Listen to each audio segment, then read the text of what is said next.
Hello everyone, welcome back to Spararia YouTube channel.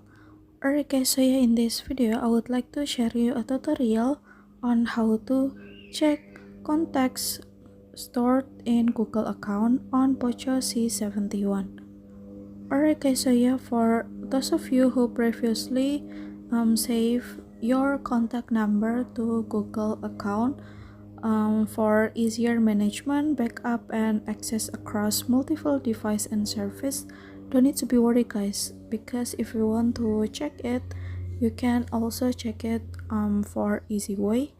And without any further ado, let's get started to the tutorial. Alright guys, so yeah, the first thing first that you have to do is, of course, now you can go to settings menu on your phone like this. And then after that, now you can scroll down and go to about Google. And then after that, now you can click manage Google account.